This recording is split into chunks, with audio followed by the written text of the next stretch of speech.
Shadowfang clan had conquered 40 star systems in 6 years. Elite core mercenaries, far from unlimited. Professional killers who perfected boarding actions in warfare they'd never lost. Now, their tactics were studied in military academies across 3 sectors. Their reputation preceded them like a shockwave. Then they met the Atlas Hauler, 37 unarmed freight workers, a cargo ship on its final scheduled run. No weapon systems, no military escort, just narrow steel corridors so tight 2 men could barely stand side by side, and workers who'd spent their lives hauling lithium ore across the void. 4 hours later, the Shadowfang clan retreated for the first time in their history. This is how blue-collar humans reminded the galaxy why we evolved fighting each other for 10,000 years, why we learned to close distance, why we never forgot that survival sometimes means standing your ground in spaces so tight you can smell your enemy's fear. This is the story of the Atlas Hauler and the working men who became warriors one last time. Jacob Rice ate alone in the mess hall at 0600 hours. He always ate alone. 37 crew members on the Atlas Hauler and their captain preferred solitude with his coffee and reconstituted eggs. The mess hall lights hummed, old fluorescents that needed replacing. Soren Torres had mentioned it 3 times in engineering reports. Rice had approved the repair order. The parts were on back order. Everything on the Atlas Hauler was on back order. He was 47 years old, 6 months from personal retirement. His coffee had gone cold 20 minutes ago, but he kept the cup in his hands anyway. Warmth, even artificial warmth, it helped. On the table beside his tray sat a photograph, printed on actual paper, expensive in deep space but worth it. His son Marcus, 22 years old, engineering student at University of Arizona, graduation in 3 months. Rice would be there. Civilian clothes, no uniform, just a father watching his son walk across that stage. The photograph showed Marcus in a dorm room, smiling, alive, safe on Earth where freight captains' sons belonged. Rice touched the edge of the photo. His fingers left no mark. He'd learned not to leave marks years ago. The mess hall door hissed open. Morning, Captain. Declan Porter, cargo chief, 52 years old with the build of a man who'd spent 3 decades moving heavy things in confined spaces. Graying hair cut military short, calloused hands that could crack a loading clamp seal or tie a proper bowline knot in 0G. Declan. Rice didn't look up. Porter poured coffee from the dispenser. The machine wheezed, also on the repair list. He sat across from Rice without asking. They'd known each other 11 years. Some permissions didn't require words. 6 months, Porter said, 6 months. You picked a retirement planet yet? Thinking about it. Marcus still wants you in Arizona. He does. Porter sipped his coffee, made a face. This stuff gets worse every run. Costs less every run. Economics of shipping lithium ore to outer colonies. Porter's voice carried no bitterness. Just statement of fact. We haul rocks. They pay minimum. Coffee tastes like oil runoff. Rice almost smiled. Almost. The door opened again. Kieran Vale stumbled in, young and sleep-deprived, 23 years old and 3 months into his first deep space contract. Navigator, fresh from civilian flight school, still wore his academy ring, still hadn't learned that chrome accessories got caught on bulkhead latches. Sirs, he grabbed coffee, nearly spilled it. His hands shook slightly. 3rd shift rotation. The kid wasn't adjusted to the sleep cycle yet. Vale, Porter nodded. You get any rest? Some, sir. The hum in the port quarter keeps. That's the lithium ore shifting in the cargo modules. Porter's tone shifted. Teaching mode. Army logistics officer tone. Micro vibrations, normal. You'll stop hearing it in 2 weeks. Yes, sir. Vale sat, drank, winced at the coffee's taste, but didn't complain. Good. Complainers didn't last on freight runs. Rice studied the kid without appearing to study him. Vale had athlete's shoulders, college football probably, wide receiver build, fast reflexes, decent spatial awareness. That's why they'd hired him. Navigators needed reaction time. But Vale's hands still shook, not from fear, from youth, from the excitement of being 23 and flying between star systems, from not yet understanding that space was mostly waiting and boredom punctuated by moments of terror. You ever serve? Rice asked. Vale looked up, surprised the captain had spoken directly to him. Sir, military service. Yeah. No, sir. Applied to the Fleet Academy. Didn't make the cut. Went civilian flight school instead. Rice nodded. Didn't say anything else. Porter caught his eye. A flicker of something passed between them. Old soldiers recognizing old patterns. The door opened a fourth time. Soren Torres entered like a force of nature, 38 years old, 5'6", wearing coveralls stained with grease and what looked like coolant fluid. Dark hair pulled back in a practical bun. No makeup, no jewelry except a simple silver watch her daughter had given her for Mother's Day. She carried a datapad in fury. Captain, the number 3 coolant exchanger is cycling hot again. Rice sighed. How hot? Red line -5 degrees. I can keep it managed, but we need to drop out of FTL for 12 hours and let me rebuild we're on schedule. We're on a schedule that assumes our ship isn't 50 years old and held together with spite and electromagnetic tape. Porter grinned into his coffee. Rice met Torres's eyes. She didn't blink. Single mother, 2 daughters back on station housing. This job paid for their education, their health care, their future. She fought for every credit, every repair, every safety margin.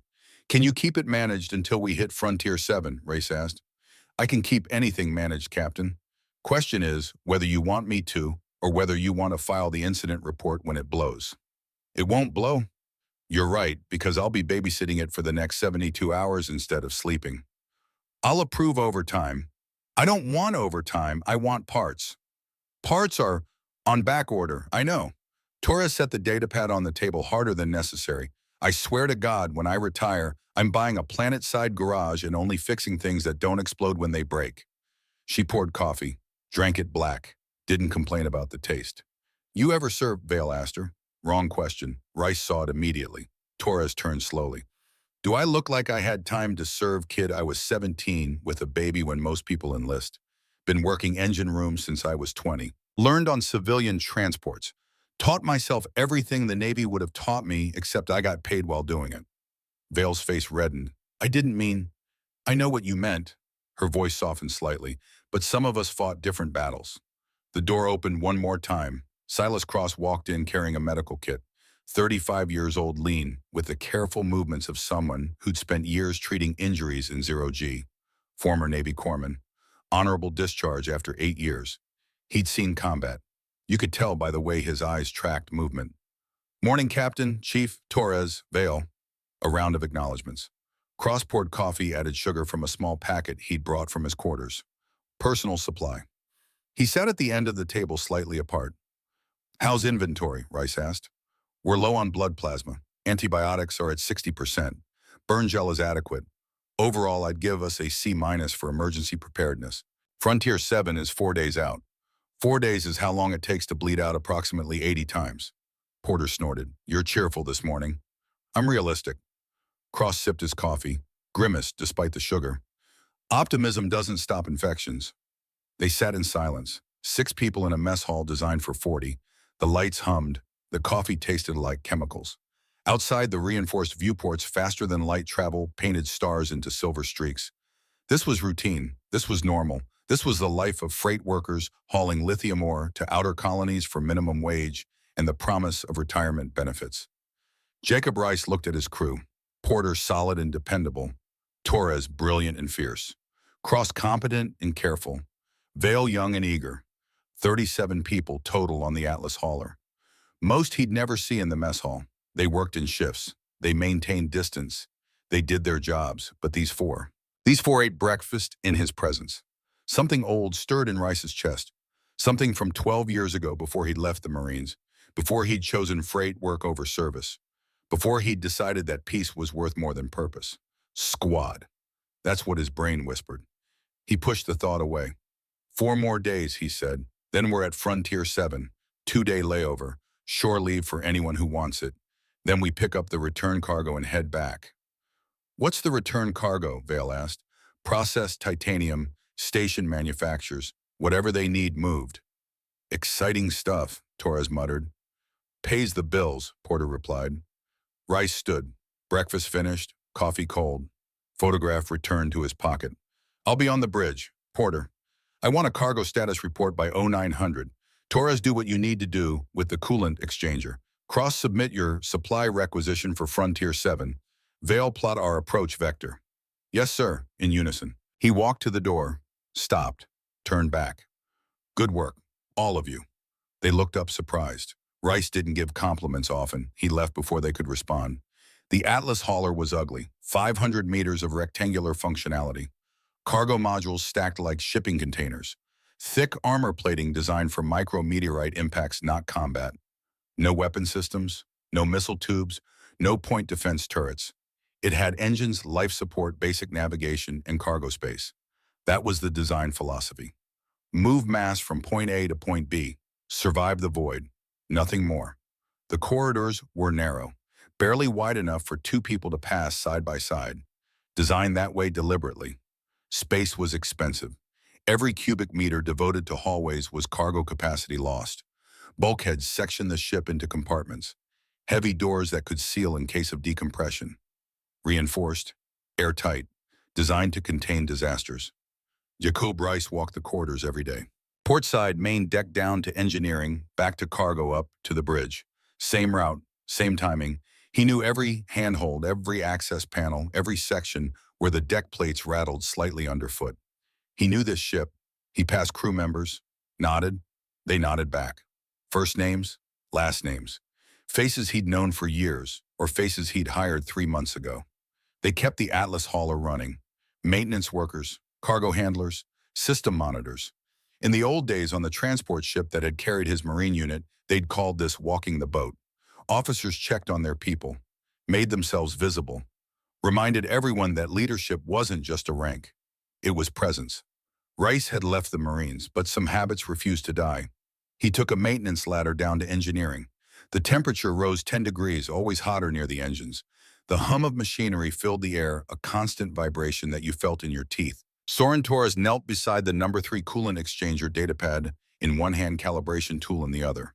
Sweat beaded on her forehead. She didn't look up. "It's not going to blow," she said. "I know, because I'm not going to let it." "I know that too." She glanced at him. "Then why are you down here checking on my engineer?" "Your engineer is busy preventing catastrophic system failure." Rice leaned against the bulkhead, cool metal against his back. "You know what protocol iron is?" Torres's hands paused, barely, just for a second. "I know what it is." "When's the last time we used it?" 6 years ago, pirate raid, 2 crew members died. You were here for that. I was here for that.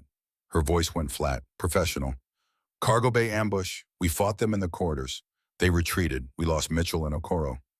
You remember the protocol. I remember the protocol. She set down her tools, looked at him directly. Why are you asking me about protocol iron? Making sure people remember. Jacob. First name, they'd worked together 11 years. She'd earned first name privileges. Is there something you're not telling me? No, just thinking. That's what worries me. He pushed off the bulkhead, started to leave. Captain. He stopped. Mitchell and Okoro died because we didn't expect professionals, Torres said quietly. We thought we were fighting regular raiders. We were wrong. I remember. If we ever have to use protocol iron again, we'll do it right. He climbed back up the ladder.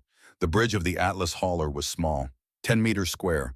Central command console, navigator station, comms, sensors, 2 chairs and a lot of standing room. Jacob Rice preferred standing. Kieran Vale sat at the navigator station studying approach vectors to Frontier 7. The kid's concentration was absolute, eyes locked on the display. Fingers moving across the interface with increasing confidence. Good, he was learning. Captain, we're 12 hours from the transition point, Vale said. We'll drop out of FTL Coast in-system on sublight dock at Frontier 7 approximately 32 hours later.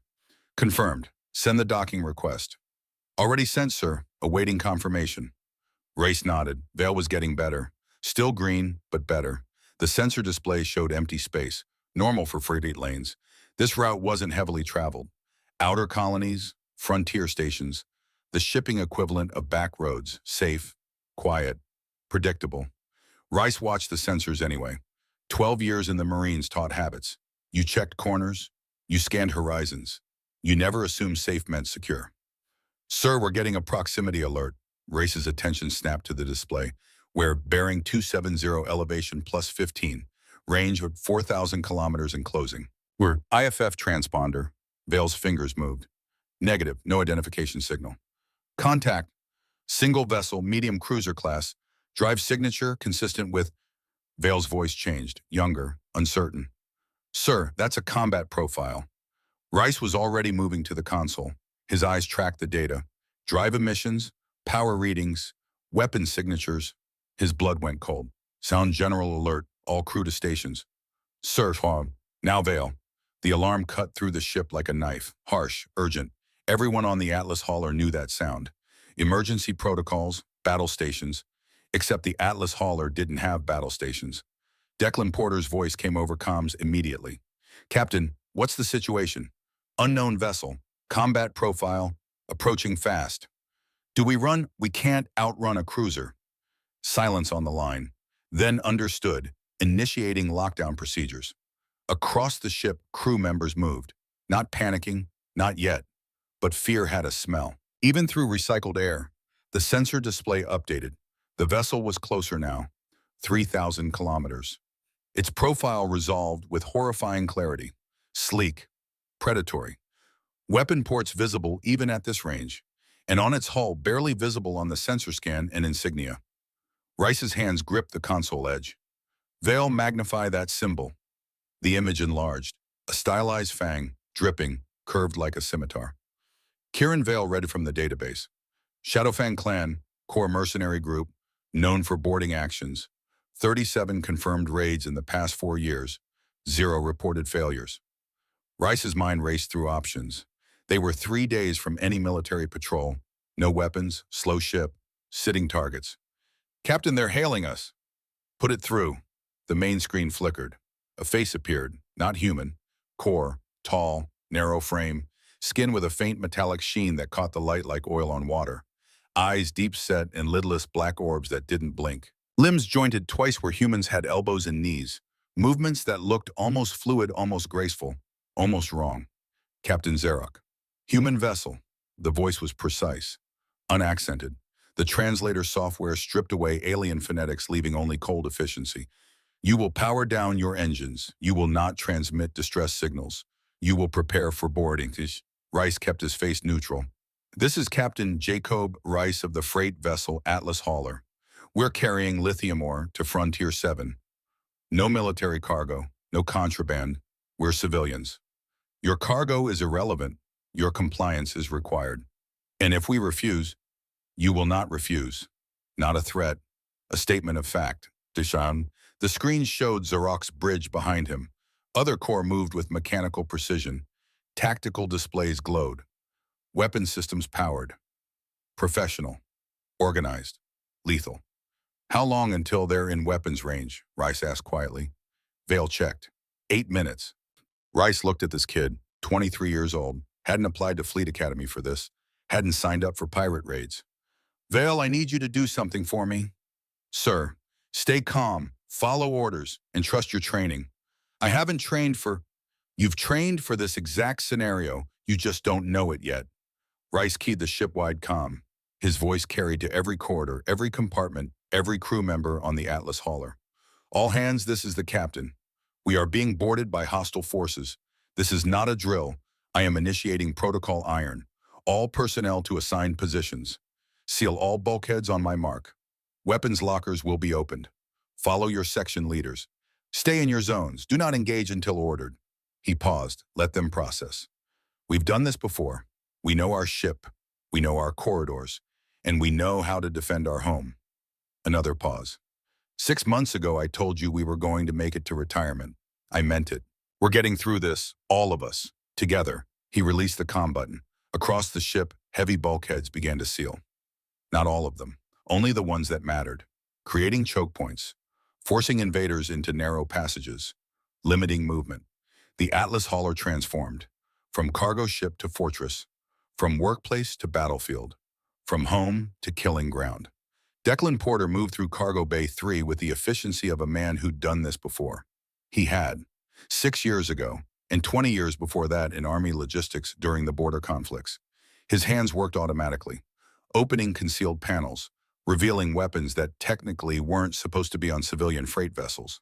Shotguns, compact carbines, kinetic rounds designed for close quarters combat in pressurized environments. Nothing fancy, nothing military grade, but functional. 2 crew members joined him, cargo handlers, both in their 40s, both with the look of men who'd worked hard jobs their whole lives. "We doing this again?" one asked. "We're doing this again. I was hoping we wouldn't have to." "Me too." Porter distributed weapons, showed them the ammunition, counted rounds. "Remember the drills. Remember the drills." "Good. Cover positions are marked. Stay low. Wait for the signal. They come through that airlock." He pointed to the primary cargo bay entrance. "And they funnel into the intake corridor. Narrow, single file. We hit them from the alcoves. Just like last time. Just like last time. Except this time we know what we're doing." The two handlers nodded, checked their weapons, settled into positions. Porter keyed his comm. "Cargo bay 3 secure. Protocol iron active." Across the ship, similar reports came in, section by section, zone by zone. 37 crew members transforming from freight workers to defenders. In engineering, Soren Torres sealed access panels and rerouted power. She could control environmental systems from here. Lights, temperature, pressure. In tight corridors, environment was a weapon. In medical, Silas Cross prepared for casualties. He laid out surgical supplies he hoped he wouldn't need. Plasma bags, trauma kits, body bags. On the bridge, Kieran Vale watched sensors and tried to control his breathing. Jacob Rice stood at the command console and remembered. He remembered boot camp. He remembered urban combat training. He remembered the Marine Corps instructors who taught him that in close quarters, superior technology meant nothing. In hallways and rooms and stairwells, it came down to tactics, positioning, nerve. He remembered the last time they'd used protocol iron. The bodies, the screaming, the way shotgun blasts sounded in steel corridors. He remembered Mitchell and Okoro. Good people, dead because they'd underestimated their attackers. Not this time. "Captain, they are launching boarding pods," Vale reported. On the sensor display, 6 objects detached from the Shadowfang cruiser. Small, fast, designed for one purpose: breaching. Count 6 pods, estimated 10 to 12 personnel each. Total boarding force approximately 60 to 72 hostiles. 72 trained Corps warriors against 37 freight workers. The math was brutal, but math didn't account for home field advantage. "Track their approach vectors," Rice ordered. "I want to know where they're hitting us." Vale's hands moved across the interface. "Primary pod targeting cargo bay 1. 2 pods converging on forward section near crew quarters. 1 pod heading for engineering. 1 targeting the bridge section. Last pod, sir, it's heading for cargo bay 3. Rice pulled up the ship schematic, saw the vectors, understood the tactics. They were trying to spread the defenders. Force multiple battles, divide and conquer, standard boarding procedure. But the Atlas hauler wasn't a standard target. "Porter, you're going to have company in cargo bay 3. How many? 1 full pod, maybe 12 hostiles. We'll be ready. Torres, seal everything but the primary maintenance shaft in your section. Make them come at you single file." "Already done, Captain." Rice looked at Vale. The kid was pale, hands steady but barely. "You ever fire a weapon?" "Civilian range, pistols. Nothing like..." "There's a carbine in the emergency locker behind panel 7. You know how to load it." "Aye, yes, sir." "Good. You stay here. You monitor those sensors. You call out positions. And if anyone comes through that door who isn't me, or Porter, or Torres, or Cross, you shoot them. Understand?" Vale swallowed hard. "Yes, sir." "You're going to be fine." "How do you know?" "Because you're on my ship, and nobody takes my ship." The first boarding pod struck the hull with a metallic screech that echoed through the entire vessel. Thermal drills activated, cutting through armor plating. The smell of melting steel filtered through the ventilation. Rice keyed the ship-wide comm one last time. "They're coming. Remember your training, trust your positions, and when they step into your corridors, make them regret it." Pressure seals engaged. The boarding pod locked onto the hull. A hatch irised open in cargo bay 1. The first Corps warrior stepped through. Tall, armed, confident, he saw a narrow corridor, stacked cargo containers, dim lighting, no humans visible. He raised his energy rifle. Advanced. Behind him, 11 more Corps followed. Single file, weapons ready, moving with professional precision through the confined space. The corridor bent after 20 meters, then again after 10 more, forcing them to turn their bodies, to angle their weapons awkwardly around tight corners. One of the Corps muttered something in their native language. The translator didn't catch it, but the tone was clear. Confusion. This didn't match their briefing scans. At the third bend, the lights went out. Complete darkness. The Corps switched to low-spectrum scanning. Their rifles compensated. Shapes resolved in pale outlines. A metallic sound echoed down the corridor. A short, heavy click. The lead corps hesitated. From the darkness ahead came a human voice. Declan Porter, one word. Now. The first shotgun blast filled the corridor like thunder trapped in steel. The sound was physical, a pressure wave that slammed into eardrums and chest cavities. In the narrow corridor, the blast amplified, reflected, doubled back on itself. The lead corps' chest armor dented inward. Kinetic rounds struck with blunt force, not designed to penetrate, designed to transfer energy, to break bones, to stop forward momentum. The warrior fell backward into his squad. Declan Porter worked the pump action, muscle memory from 30 years ago. The empty shell ejected. A fresh round chambered. He fired again. Another corps stumbled. From a side maintenance alcove barely visible in the darkness, a second human emerged. Shotgun raised. Point-blank range. He fired once. Twice. The corps tried to return fire. Blue energy lances scorched the ceiling, carved molten lines into the walls. But in the confined space, they couldn't establish firing lines, couldn't spread out, couldn't bring their superior technology to bear. They were tall, built for open terrain, long limbs that needed room to maneuver. The corridor didn't give them room. Porter pulled back as a bulkhead door slammed down behind him. Heavy, reinforced, sealing the corridor, trapping 3 corps between blast doors. In that confined box, 2 human cargo handlers moved. They didn't hesitate, didn't think, just acted. Training, drills, muscle memory. One fired low, aiming for knee joints. The core anatomy was different, but joints were joints. Hinges broke the same way regardless of species. The other human rushed forward with a steel maintenance bar. Combat at arm's length, the way humans had fought for 10,000 years. On the bridge, Kieran Vale watched his sensor display light up with weapons fire. Captain, multiple breach points confirmed. Cargo Bay 1 is engaged. Engineering section is Jesus Christ. Report Vale. Engineering just vented a coolant line into quarter 7. Temperature drop of 60 degrees in 4 seconds. The core they're slowing down. Jacob Rice allowed himself the ghost of a smile. Torres is improvising. Sir, boarding pod 2 just breached crew quarters. Hostiles are moving toward. The bridge door opened. Silas Cross entered. No medical kit this time. He carried a compact carbine and a very calm expression. Figured you might need backup, Cross said. You're supposed to be in medical. Medical is sealed and ready for casualties. Right now, the casualties are going to be theirs. Rice didn't argue. Cross was former Navy, combat medic. He knew which end of the rifle did the damage. Take position by the door. Anyone comes through who isn't crew. I know the drill, Captain. Vale's hands shook on the console.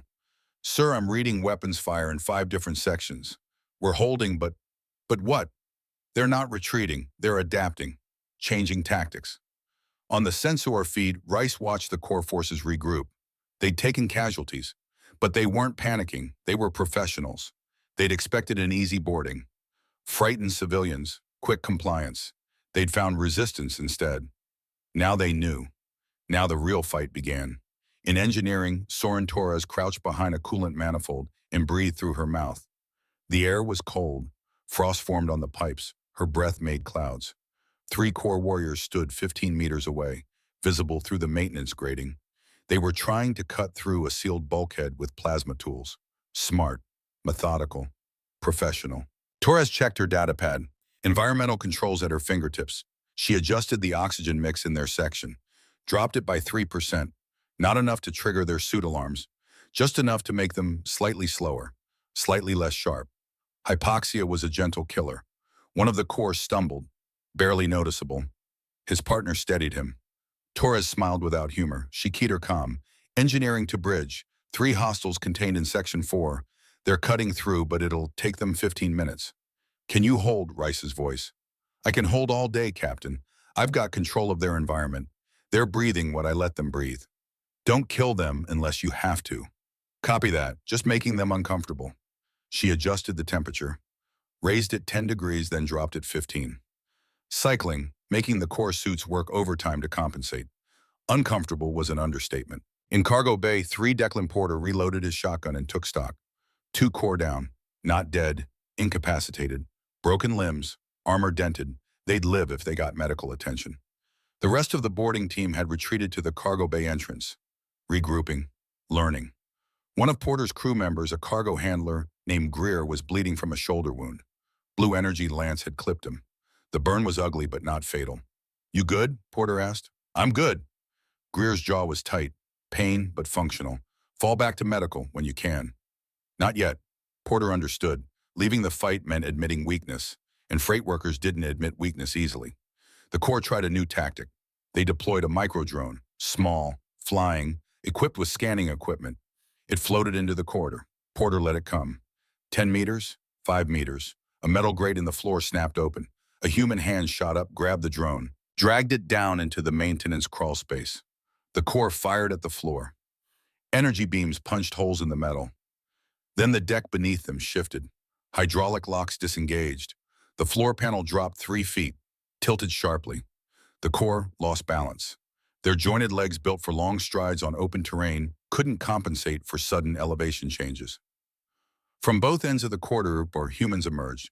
Porter from one side, 2 cargo handlers from maintenance hatches. They closed distance, not shooting, moving, getting close. One Corps tried to swing his rifle around. Porter stepped inside the barrel, drove his shoulder into the alien's chest. The impact slammed the warrior against the wall hard enough to dent the metal.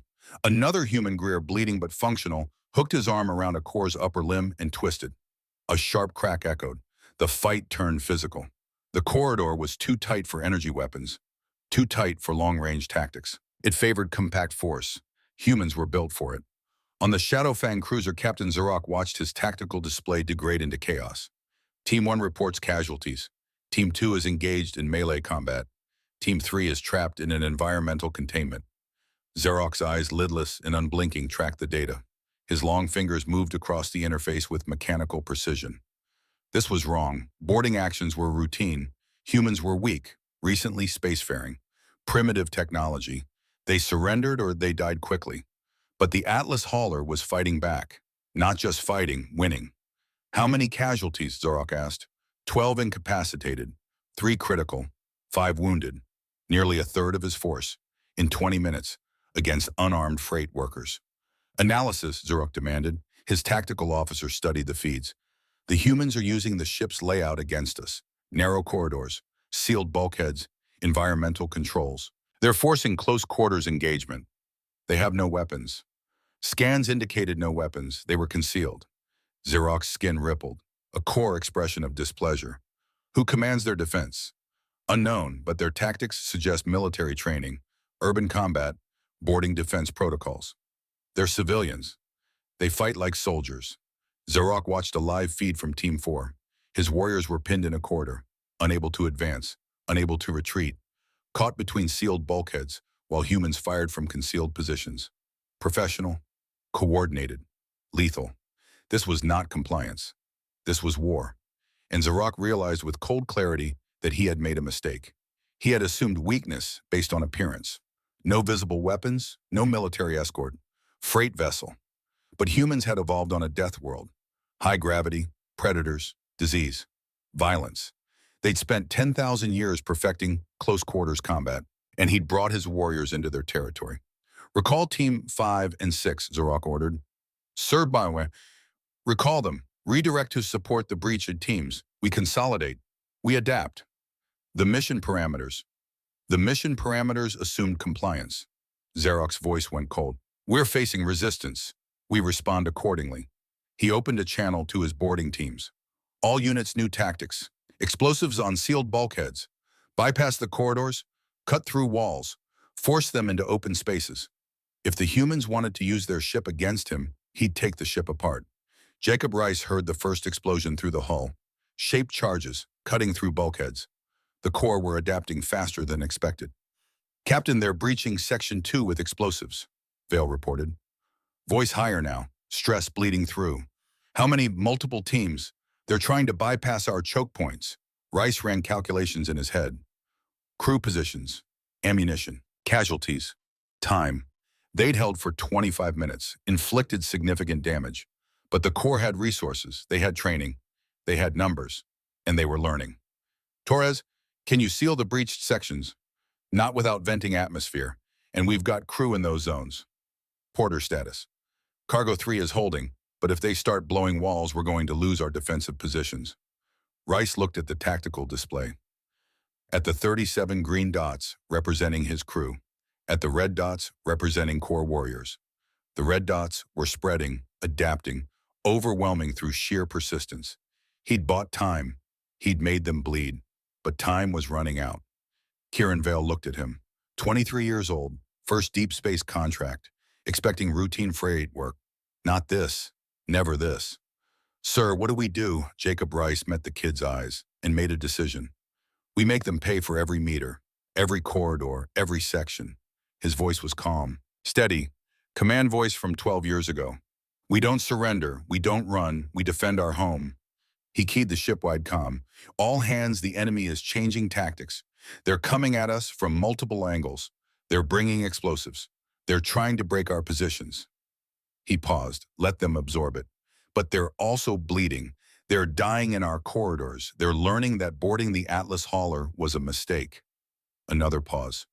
We've fought for 25 minutes. We've held our ground. And we're going to keep holding.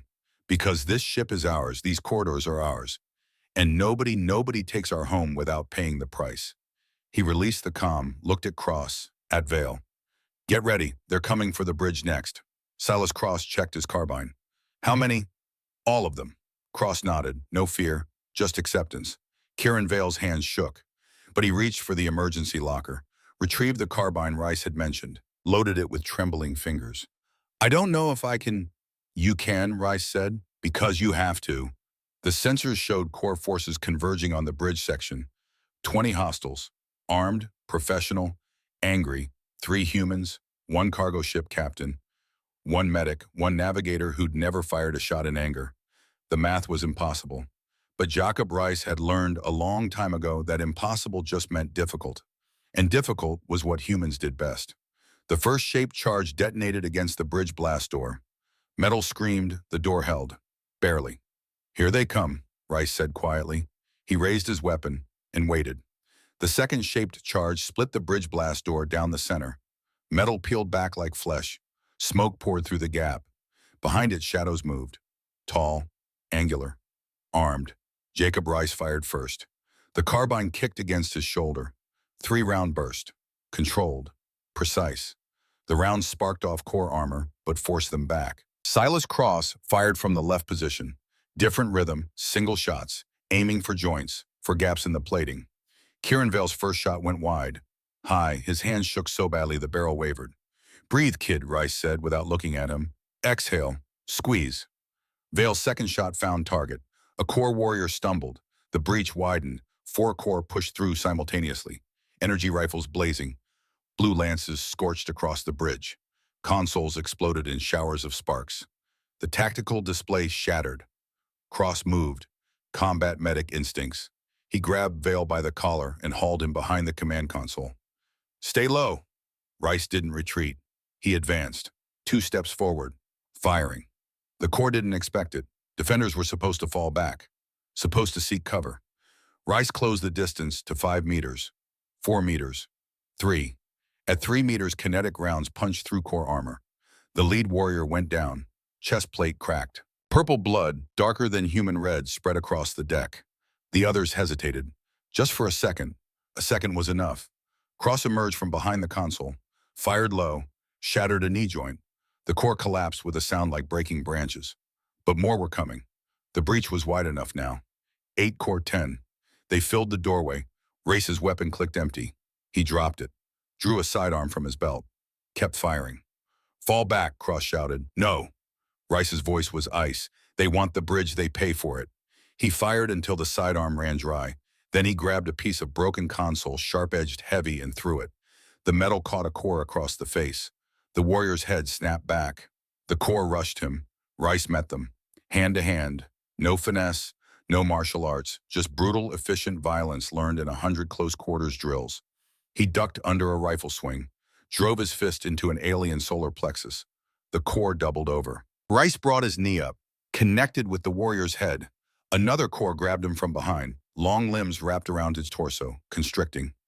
Cross shot the alien in the shoulder.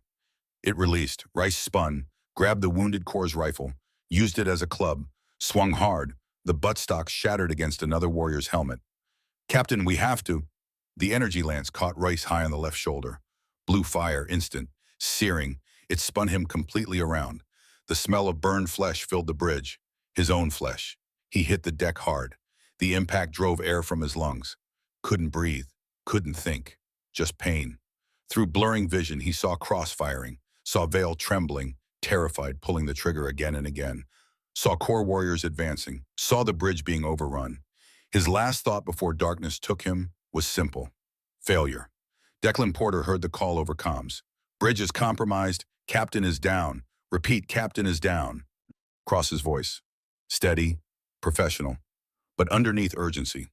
Porter was in Cargo Bay 3, covered in someone else's blood. 3 core bodies at his feet. His shotgun was empty. His crew was battered. But they'd held. Now the bridge was falling. He made the decision in 2 seconds. "All sections, this is Porter. I'm taking command. Hold your positions. Do not, I repeat, do not abandon your zones." Responses came back. Voices he knew. Soren Torres, others. "Copy, Chief. Understood. We're with you." Porter looked at his cargo team. Greer, Thompson, Martinez, all bleeding, all exhausted, all still standing. "Can you hold here?" Greer nodded. "We can hold." "Good, because I need to get to the bridge." He moved, not running. Running got you killed, but moving with purpose through corridors he knew by heart. The ship shuddered. Another explosion somewhere aft. The core were still breaching, still pressing. Porter's mind worked tactically. They'd inflicted casualties, maybe 20 core down, but that left 50 still active, 50 against 37. And the 37 were workers, not soldiers. They were losing, slowly, expensively for the core, but losing. He reached the bridge level. The blast door was twisted metal, smoke everywhere, the acrid smell of burned electronics, and bodies, core bodies mostly, but human blood on the deck too.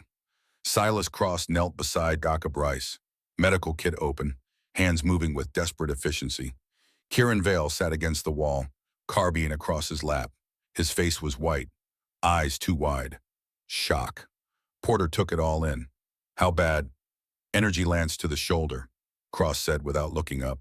"Burned through muscle. Missed the lung by centimeters. He's lost blood. He's unconscious. Is he going to die?" "Not if I can help it." Porter knelt beside Rice. The captain's face was pale, breath shallow. The wound was ugly, cauterized by the energy weapon, but the surrounding tissue was damaged. Rice looked old, looked human, looked mortal. Porter had served with this man for 11 years, had watched him make impossible decisions, had trusted him with his life. Now Rice was down, and Porter was in command. He stood, looked at Vale. "You hurt?" "No, sir, I'm not hurt." "You did good." "I froze. I couldn't." "You're still breathing. You're still here. That's all that matters." Porter's voice was firm, command voice. "Now I need you to do something for me." Vale looked up, young eyes, desperate for purpose. "What?" "Get to the auxiliary bridge station. Reroute sensor controls. I need eyes on the ship. Can you do that?" I saw." "Yes, sir." "Then do it." Vale stood, moved. Purpose steadied him. Porter turned across. "How long until you can move him?" "He needs surgery, real surgery, not field medicine." "We don't have time for real surgery." "Then he stays here." "Here isn't safe."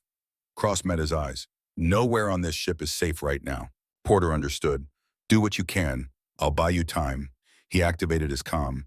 All sections status report. Responses came in, choppy, interrupted by weapons fire. Torres engineering holding. 12 hostiles in sections 4 and 5. Contained but persistent. Cargo team Bay 3 secure, taking casualties. Others reported similar situations. Holding, barely. Porter pulled up a mental map of the ship. Saw the pattern. The core were pushing towards central sections, trying to reach life support. Ship's core. If they took that, they controlled everything. "All teams fall back to Junction Delta. We're consolidating." "Chief, if we abandon our sections, if we stay spread out, they'll pick us off one by one. We consolidate. We make them come through one choke point. Junction Delta. Move now." He heard hesitation, then compliance. Across the ship, 37 freight workers began withdrawing, fighting retrograde, covering each other. It was the hardest kind of fighting, retreat without route, discipline under pressure. But they were doing it, because they drilled it, because Rice had insisted on protocol iron training every 6 months, because they were professionals. Porter looked at Cross, at Rice. Get him to medical, seal it. If we fall, you're the last line. Cross nodded, started rigging a stretcher from damaged equipment. Porter grabbed a fresh weapon from a fallen core. Energy rifle. He didn't know the interface. Didn't matter. Point and shoot worked in every language. He moved toward Junction Delta, toward the last stand. Junction Delta was exactly what it sounded like. 4 corridors converging into a central space. 20 meters square, high ceiling, the architectural heart of the ship. It was also a killing ground. Declan Porter arrived first, set up fields of fire, identified cover positions, planned angles. Soren Torres came next, covered in coolant and sweat. She carried a plasma cutter in fury. We're giving up engineering. We're not giving up anything. We're choosing our battlefield. They'll tear apart my engines. Engines won't matter if we're all dead. Torres stared at him, then nodded. What do you need? Can you control environmental systems from here? Give me 30 seconds and a data pad. You've got 20. She moved, fingers flying across her portable interface, rerouting controls, bypassing damaged systems. More crew arrived. Cargo handlers, maintenance workers, a cook who'd picked up a carbine and learned to use it. 16 people total, half the original crew. Porter didn't ask about the others, didn't need to. Some were holding other positions. Some were wounded. Some were dead. Kieran Vale's voice came over calm. Chief, I've got sensors back. The Corps are converging on your position, all remaining forces. How many? I count 43 active hostiles, 43 against 16. Porter had faced worse odds in the border conflicts, in places whose names were still classified. But he'd had Marines then, professional soldiers, not freight workers. He looked at his people, bleeding, exhausted, determined. Listen up, he said, not shouting, just projecting. Command presence. They're coming, all of them. They want to end this fast. Faces turned toward him, waiting. We're going to let them think they can. He gestured to the junction. 4 entry points. They'll split their forces, come at us from multiple angles. Standard breach tactics. He paused and let them visualize it. But we control the junction. We control the corridors leading to it. Torres has environmental controls. We have overlapping fields of fire, and we have something they don't. What's that? Someone asked. We know this ship, every handhold, every blind corner, every place where the deck plates are loose. He saw understanding spread. We fix things, we build things. We know how things break. He picked up his weapon, and we're about to show them exactly how humans break things when we're cornered. Soren Torres looked up from her datapad. Environmental controls ready? I can drop temperature, kill lights, vent, atmosphere in the approach corridors. Save it. Let them get close first. She smiled without humor. You're learning. Porter positioned his people. 2 per corridor entrance and need overlapping coverage. Fallback positions identified. The waiting began. 60 seconds of silence. Then the sound. Boots on deck plates. Many boots, multiple directions. Here they come, Porter said quietly. The first corps appeared in the north corridor, then the east, then south and west. Simultaneous assault, professional coordination. Porter let them advance. 10 meters, 5. Torres now. The lights died. Temperature dropped 20 degrees in 3 seconds. From the darkness, shotgun blasts thundered. The junction erupted. The fight lasted 7 minutes. 7 minutes of sustained brutal combat in near total darkness. The Corps had low light vision, technological advantage. But Torres had vented coolant vapor into the air. It scattered their sensors, created false signatures. Humans fought by sound, by memory, by knowing exactly where they were in space. Declan Porter moved like he was 30 years younger. Muscle memory from wars he didn't talk about. He fired, repositioned, fired again, never staying in one place. A Corps warrior charged him. Porter sidestepped, let the alien's momentum carry it past, then struck with the rifle butt, hard, precise. The warrior went down. Another came from the left. Porter dropped his rifle. Too slow. Drew a maintenance knife from his belt. 8 inches of steel. He drove it into the joint between the Corps' chest plate and arm guard. Purple blood fountained. The warrior screamed, a sound that translated across species. Pain, surprise, fear. Porter twisted the blade, pushed the Corps away. No hesitation, no mercy. This was combat. Kill or be killed. Across the junction, Soren Torres proved that engineering knowledge was a weapon. She'd calculated sight lines, knew where ricochets would travel. She fired energy weapons into the ceiling at precise angles. The reflected beams caught core warriors from unexpected directions. Cargo handlers fought with tools turned lethal. Cargo hooks, pry bars. One man swung an industrial wrench that must have weighed 10 pounds. It connected with a core helmet. The alien dropped like a puppet with cut strings. Kieran Vale, watching from sensors, called out positions. 3 hostiles, west corridor 5 meters from junction. 2 more coming up behind you, Porter. Left side, left side. Porter spun, fired blind, heard the impact. The scream, the core adapted. They always did.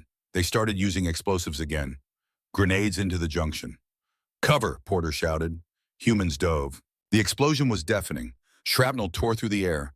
Someone screamed. Porter's ears rang. He tasted blood. His own or someone else's, he didn't know. He pushed to his feet. The junction was chaos. Smoke, bodies, sparks from damaged systems. But they were holding. The core pushed harder. Fresh warriors replacing fallen ones. They had the numbers, the equipment, the training. But humans had desperation. And desperation made people dangerous. It happened fast. A core warrior broke through the North Corridor defense. Big, heavily armored. He carried a weapon that looked like it belonged on a vehicle mount. He fired it into the junction. The blast was massive. Concentrated energy. It struck the central support column. Metal superheated, expanded. The structural integrity warning klaxons screamed. The ceiling began to collapse. Fall back, Porter's voice cut through the chaos. The crew retreated, pulling wounded, covering each other. The core pressed after them. Into the south corridor, narrower, single file. Exactly what Porter wanted. Torres seal it. The bulkhead door dropped. Heavy, fast. It caught one core warrior halfway through. The door didn't stop. Hydraulic pressure designed to cut through metal. It cut through the warrior. The core on the other side pulled back, trapped, separated from their main force. Porter's team collapsed into the south quarter section, battered, bleeding, but alive. He did a quick count. 14 people. They'd lost 2 in the junction fight. Vale, where are the main core forces? Jesus, Chief, they're regrouping. Looks like they're pulling back to reassess. Casualties. I count 23 core down, maybe more. Hard to get accurate reads through all the damage. 23, plus the dozen from earlier. The Shadowfang clan had lost more than half their boarding force, but they still had numbers, and the humans were running out of ammunition, running out of space, running out of time. Porter slumped against the corridor wall. His hands shook, adrenaline crash. He forced them still. Soren Torres sat across from him. Her arm was bleeding, shrapnel wound. She wrapped it with torn fabric. Didn't complain. We can't hold another assault like that, she said quietly. I know. What do we do? Porter looked at his people. Exhausted, wounded, but still here, still fighting. He'd been in impossible situations before. Army logistics during the border conflicts. Trapped supply depot. Surrounded. Outnumbered. That time relief had come. Air support. Reinforcements. This time they were alone. We hold, he said, until we can't hold anymore. And then we hold anyway. In medical, Silas Cross worked by emergency lighting.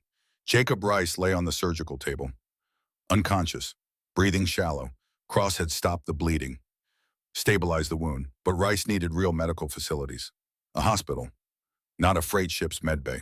The door opened. Cross's hand went to the pistol on the table, then relaxed. Thornwald stumbled in. Cargo worker, 50s, salt and pepper beard, clutching his abdomen. Blood seeped between his fingers. Doc, Thornwald said, his voice was weak. I think I need help.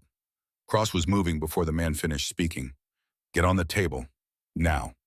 But the captain is stable, you're not. Move! Thornwald collapsed onto the secondary table. Cross cut away his uniform. The wound was bad. Energy lanced through the gut. Cauterized externally, but internal damage was severe. This is going to hurt, Cross said. Everything hurts, Doc. Cross worked, hands steady, mind focused. Navy corpsman training from 15 years ago. You saved who you could. You made hard choices about who you couldn't. Thornwald's vitals dropped. Cross pushed medications, stimulants, Plasma expanders? Bought time. It wasn't enough. Doc, Thornwald whispered. Am I? Meyer Cross met his eyes. Honest. Direct. Yeah, you are. Thornwald nodded slightly, accepting. Tell Porter. Tell him we held. You can tell him yourself when. Don't. Thornwald's hand gripped Cross's wrist. Weak. Don't lie to me. Not now. Cross stopped, looked at this man. Freight worker. Hauled cargo for 23 years. Raised 3 kids on a worker's salary. Lived a quiet life. Died defending his ship. You held, Cross said. You all held. Thornwald smiled. Good. His hand loosened. His eyes went distant. Silas Cross felt for a pulse he knew he wouldn't find. He closed Thornwald's eyes, covered him with a sheet, turned back to Jacob Rice, and started preparing for the next casualty. Because there would be more. There were always more. Jacob Rice drifted in darkness. Pain anchored him, sharp, burning, shoulder on fire. Voices filtered through, muffled, distant. To stabilize, but he needs, can't move him not with. Porter wants to know when. Rice fought toward consciousness, clawed his way forward up through layers of darkness and medication. His eyes opened. Medical bay, emergency lights. Silas Cross's face above him. Captain, don't move. You've been hit. Energy weapon, shoulder. Rice tried to speak. His throat was dry. Cross held water to his lips. He drank, coughed. How long? His voice was gravel. 1 hour, 12 minutes. Rice's mind processed. Over an hour unconscious. Over an hour the ship fought without him. He tried to sit up. Pain exploded. Cross pushed him back down. Captain, you can't. Report. Cross hesitated. Then Porter took command. Consolidated forces at Junction Delta. Heavy fighting. They held. Barely. 14 crew still combat effective. We've lost Thornwald. Thornwald. Cargo worker. Good man, dead. Rice felt the weight of it. Command weight. The lives you couldn't save. Core casualties. 35 confirmed, maybe more. Rice looked past Cross, saw a body covered with a sheet. Something cold and hard settled in his chest. He'd been unconscious while his crew died, while Porter led the fight, while everything he'd built, this crew, this ship, this family bled. Help me up. Captain, that's an order, Cross. Cross recognized the tone. He'd heard it before. In the Navy. In combat. The voice that didn't accept no. He helped Rice sit. The pain was enormous. Rice breathed through it. Controlled. Deliberate. His shoulder was bandaged. Burned. The muscle damage would take months to heal properly.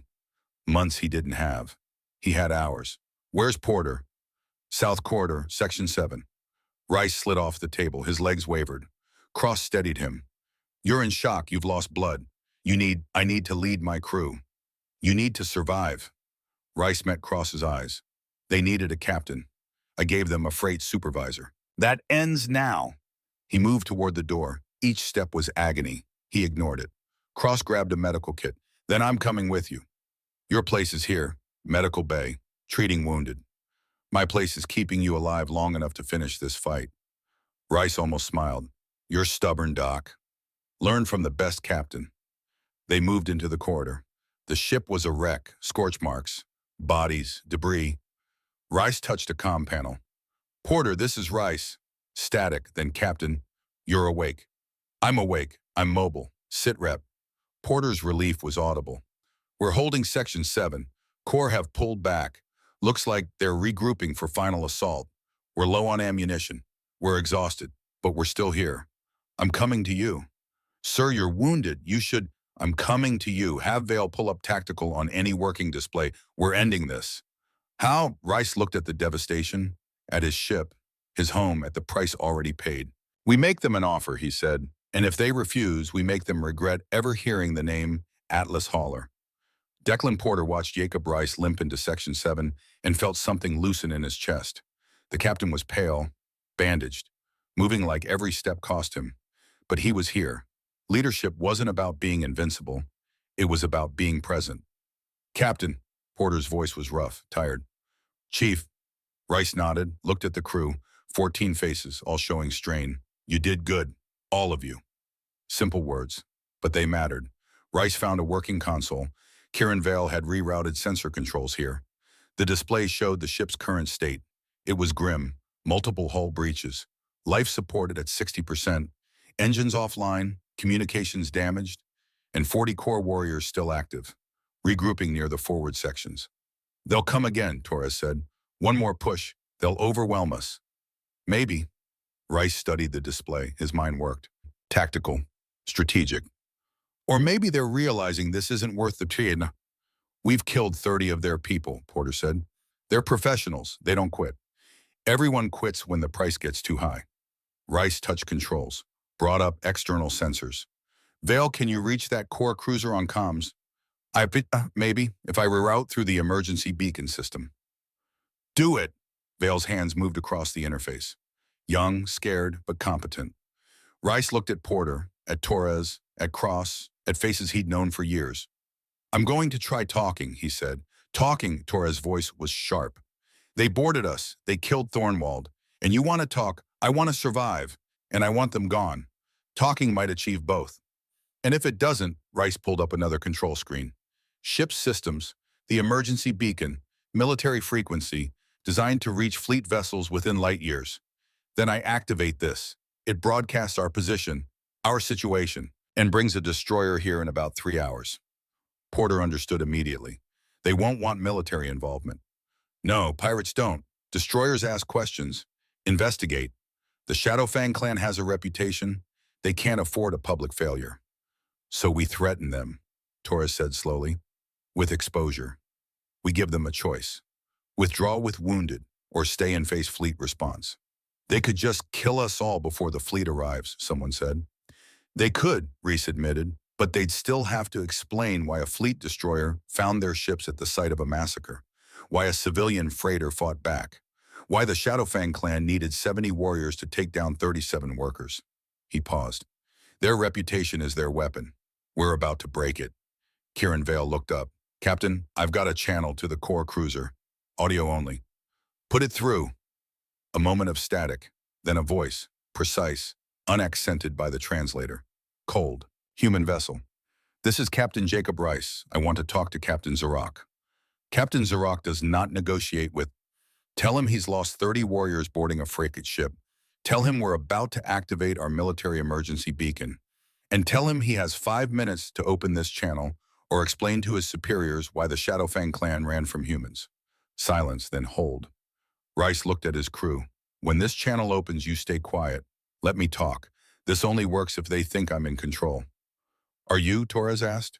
Rice met her eyes. Honest. No, but they don't need to know that. The comm activated again.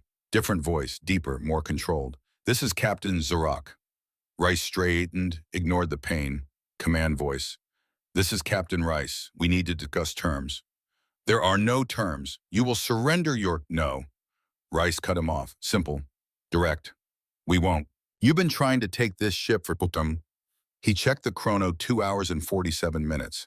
You've lost approximately 35 warriors. We've lost 1. The math is not in your favor.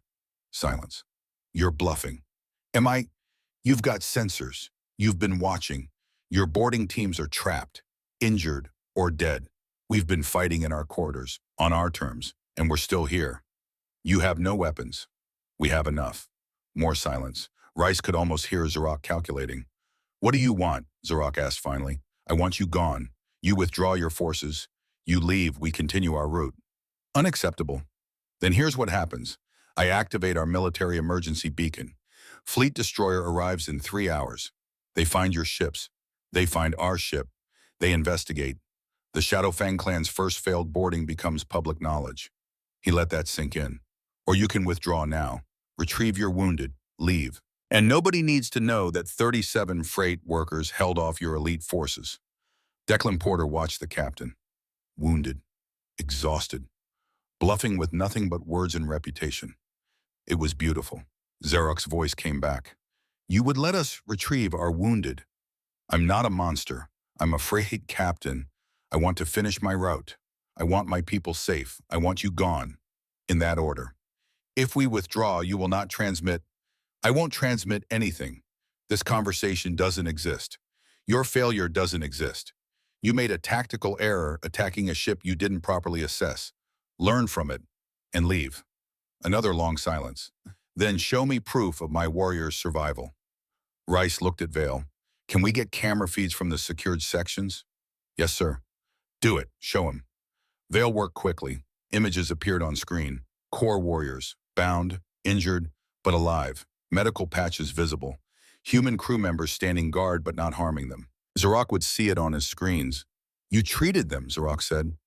Something in his voice changed, not softer, but different. I told you I'm not a monster. They're wounded. We treat wounded. Rice paused. Even when they tried to kill us. Silence stretched. Porter held his breath. The entire crew held their breath. Finally, we will withdraw. You will release our forces to their boarding pods. No pursuit, no transmission. Agreed.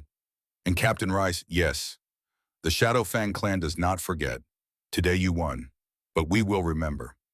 So will I, Rice said quietly. So will my crew, every face, every name, every person you tried to kill. He ended the transmission, looked at his people. Start moving the prisoners to their pods, under guard, weapons ready. If this is a trick, it's not a trick, Porter said. They're professionals. They've lost. They're cutting losses. Torres spoke up. Captain, we're just going to let them go after Thornwald. After everything. Rice met her eyes. Yes, because fighting them to the death gets more of us killed. And I'm done losing people today. He activated ship-wide comm. All hands, this is the captain. The Corps are withdrawing. We're releasing prisoners. Stay alert. Stay armed. But unless they violate the terms, we let them leave. He paused. We held. Against impossible odds. Against professional killers. We held our ground. We protected our ship. And we're still here. His voice strengthened. Thornwald died defending his home. We honor him by surviving. By finishing this run. By going home to our families. He released the comm. Looked at the chrono. 3 hours and 11 minutes since the first Corps warrior breached their hull. It felt like a lifetime. The prisoner exchange took 45 minutes. Corps warriors were escorted under guard to their boarding pods. Injured were carried, medical supplies provided. Not mercy, strategic thinking. Rice wanted Zarok to see that humans could be reasonable, could be professional, could be respected. The last Corps warrior to leave was the one Porter had fought hand-to-hand. Tall, battered, purple blood staining his armor. He stopped at the airlock, looked at Porter. Something passed between them. Recognition, warrior to warrior. Then he was gone. The pod detached, drifted back to the Shadowfang cruiser. 5 more pods followed. Kieran Vale monitored sensors. All pods retrieved. The cruiser is, Captain, they're powering up drives. Are they targeting us? No, sir. They're leaving. On the main display, the Shadowfang cruiser turned. Its drives flared. It accelerated away from the freight lanes, into empty space. Gone. Silence fell over the Atlas hauler. Nobody spoke. Nobody moved. They just watched the empty space where their enemy had been. Finally, Soren Torres broke the silence. Holy shit. We did it. We did it, Porter agreed. Jacob Rice slumped against the console. The adrenaline was fading. Pain rushed in to replace it. Silas Cross was there immediately. Captain, you need... I know what I need, Doc. Rice's voice was weak. But first I need a damage report. Ship status, crew status, everything. Sir, you're about to pass out. Then talk fast, Cross sighed. But he pulled up medical data. 14 combat effective crew, 8 wounded but mobile, 4 critical, including you, 1 deceased. 1 deceased, Thornwald. Rice closed his eyes. The ship, Torres answered. Engines can be restarted. We've got hull breaches, but they're sealed. Life support is functional. We're beat to hell, Captain, but we're flying. How long to Frontier 7? 48 hours if we can get engines back online. Rice nodded, opened his eyes, looked at his crew, battered, bloody, exhausted, alive. Get us there, he said. I'll be in medical. Porter, you have command until I'm functional. Yes, sir. Rice let Cross guide him toward medical. Each step was harder than the last. At the door, he looked back, saw Kieran Vale at the sensor station, hands still shaking slightly, but working, saw Declan Porter organizing repair teams, saw Soren Torres already elbow-deep in engine diagnostics, saw his crew, his people, his family. They'd held, against impossible odds, against professional killers. They'd held. And Jacob Rice realized something. He'd spent 12 years running from who he was, from command, from responsibility, from the weight of leadership. Today he'd remembered, remembered what it meant to stand, to fight, to protect people. Remembered why he'd become a Marine in the first place. Not for glory, not for war, for this, for the people beside him in the darkness. Captain, Cross's voice, concerned. Rice looked at him. I'm good, Doc. Just thinking. About what? About retirement. And Rice smiled slightly, painfully. I think it can wait. He let Cross lead him to medical. Behind him, the Atlas hauler limped toward Frontier 7. Wounded, battered, victorious, and in the darkness of space among the stars, humans had only recently reached a message spread. The Shadowfang clan had retreated, for the first time, from 37 freight workers. The galaxy was learning what humans already knew, that sometimes the most dangerous people aren't the ones with the best weapons. They're the ones defending home. 29 hours became a blur. The Atlas hauler limped through space, engines running hot, hull groaning with each course correction. But flying, always flying. Jacob Rice returned to the bridge after 6 hours of forced rest. Cross had sedated him despite protests. When he woke, the ship was still intact, still moving. Kieran Vale sat at navigation. The kid looked older. Something in his eyes had changed. Combat did that. Aged you in ways time couldn't measure. Captain, Vale's voice was steadier now, less tremor, more confidence. Status on course, engines holding, no pursuit detected. We're clean. Good work, Vale. The kid blinked, surprised. Sir, I froze during the fight. You fought when it mattered. You held your position. You called out targets when Porter needed them. Rice sat in the command chair. Winced. Being scared doesn't make you a coward. Running makes you a coward. You stayed. That's all that matters. Vale absorbed that, nodded slowly. Thank you, sir. Rice watched the stars streak past, faster than light travel, humanity's gift to itself, the ability to cross impossible distances.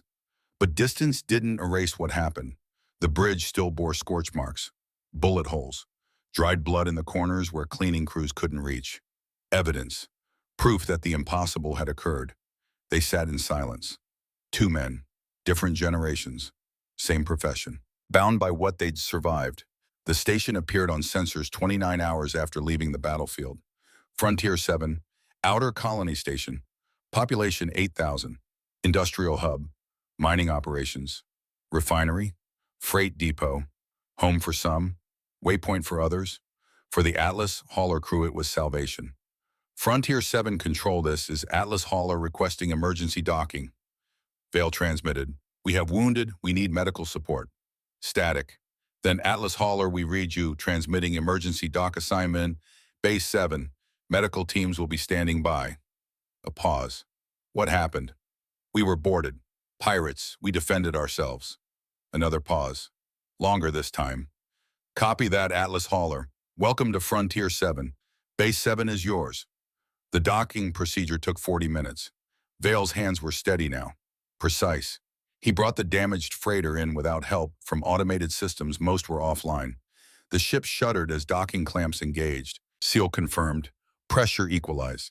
They were safe. Jacob Rice stood. Every muscle screamed protest. He ignored it.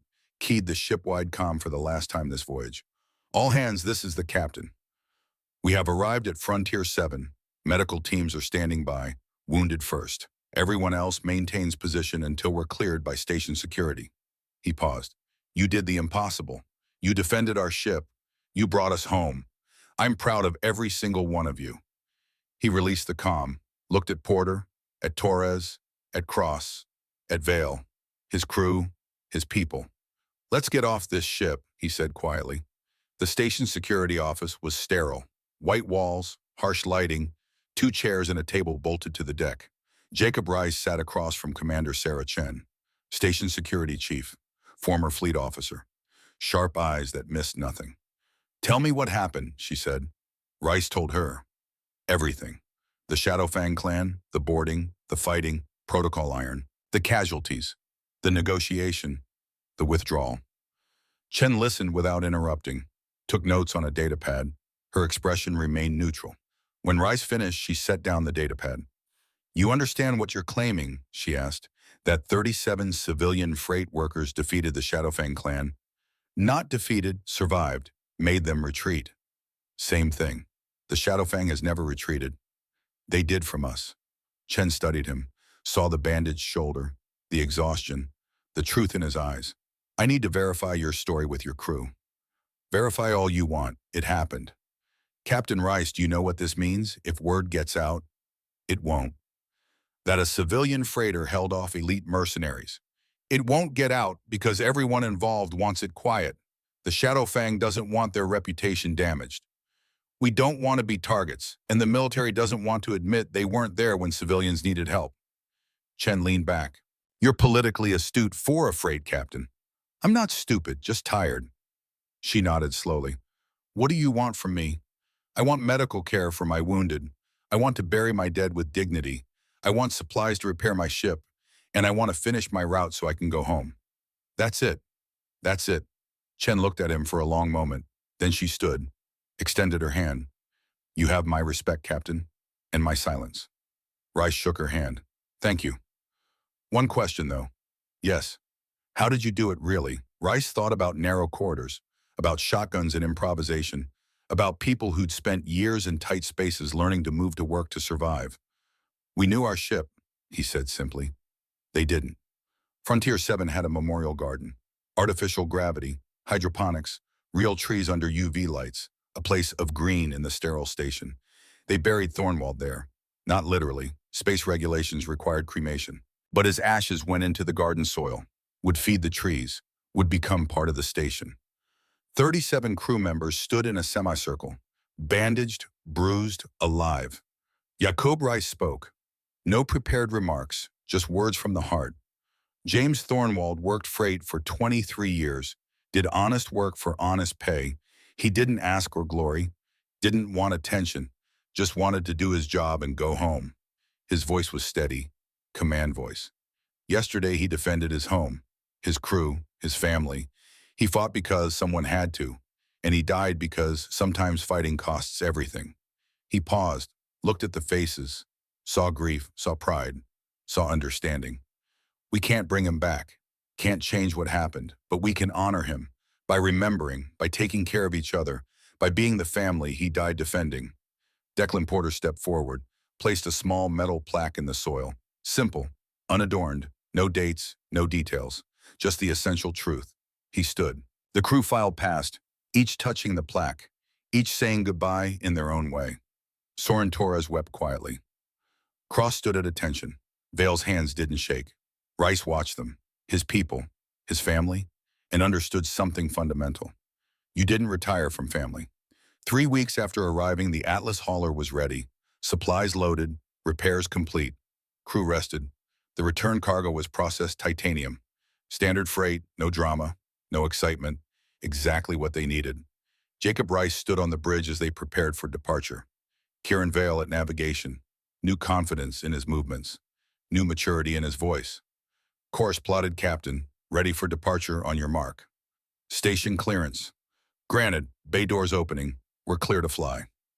Rice looked at his ship, at the repaired bulkheads, at the crew moving through their stations with practiced efficiency. 37 had fought, 36 had survived. One remained in the garden soil of Frontier 7. Take us out, Vale. Easy acceleration. Let's not stress the new repairs. Yes, sir. The Atlas hauler moved, slow, steady, out of the dock, into open space. Behind them, Frontier 7 shrank. Ahead, the shipping lane stretched into infinity. Rice keyed the ship-wide comm. All hands, this is the captain. We're underway. Route is clear. Forecast is good. We should be home in 14 days. He paused, choosing words carefully. 3 weeks ago, we faced impossible odds. We fought, we bled, we lost someone we loved. But we stood together. Family. His voice strengthened. What happened will stay with us, the memories, the nightmares, the scars. But so will the pride, the knowledge that when tested we didn't break. Another pause. James Thornwald died defending his home. We honor him by getting everyone else home safe, by being the family he believed in. Final pause. Welcome home, Atlas hauler. We're going the distance. He released the comm. The ship flew on. 48 days later, the Atlas hauler arrived at Earth Orbital Station. The crew disembarked. Declan Porter found work on inter-system runs. Safer, quieter. He sent Rice a message 3 months later. Boring as hell. But I sleep now. Soren Torres became chief engineer on a passenger liner. Better pay, closer to her daughters. She named her youngest granddaughter James. Silas Cross remained with Frey at work. Different ship, different crew. But he kept Rice's contact information. Kieran Vale graduated navigator training. Top of his class, he wore his father's freight medallion at the ceremony. Jacob Rice attended his son's college graduation. Watched Marcus walk across that stage. Engineering degree. Honors. Afterward, over dinner, Marcus asked, "Dad, what happened out there? You never talk about it." Rice looked at his son, saw youth, saw future, saw everything he'd fought to protect. "We had some trouble. Pirates. But the crew handled it. Just handled it. We stood together. That's all." Marcus studied his father, saw the scars, the permanent shoulder stiffness, the way his eyes sometimes went distant. "You're different," Marcus said quietly. "How harder, sadder, but also, I don't know, more at peace." Rice smiled slightly. "I remembered something I'd forgotten." "What's that? Who I am, what I'm good at, why it matters." 6 months later, Rice received a message. Encrypted, untraceable. It contained two things. First, a star map showing Shadowfang clan movements, their routes, their targets, intelligence that shouldn't exist. Second, a single line of text. "You treated our wounded, we do not forget. Ex Xerox." Rice studied the intelligence, saw patterns, saw freight routes being targeted. He made calls, contacted old crew members, reached out to connections. Quietly, carefully. He started warning other freight captains, teaching protocol iron, sharing what they'd learned, not as military, not as official program, as workers helping workers, as family protecting family. The Shadowfang clan never raided human freight vessels again. Word spread quietly, humans fight back. Protocol iron became training on civilian routes. Not official, not public, but freight captains talked, shared knowledge, taught each other. The Atlas hauler completed 43 more runs before Jacob Rice finally retired. Declan Porter died peacefully at 78. 200 freight workers attended his funeral. Soren Torres became chief engineer for an entire passenger fleet. Silas Cross saved 147 lives over his career. He counted. Kieran Vale became a captain at 31. His crew knew him as unshakable. And in a memorial garden on Frontier 7, a plaque still reads, simple words, profound truth. 37 freight workers who reminded the galaxy that humanity's greatest weapon wasn't technology. It was each other. And when humans stand together, when they defend what's theirs, they become unstoppable. Not invincible, just unwilling to quit.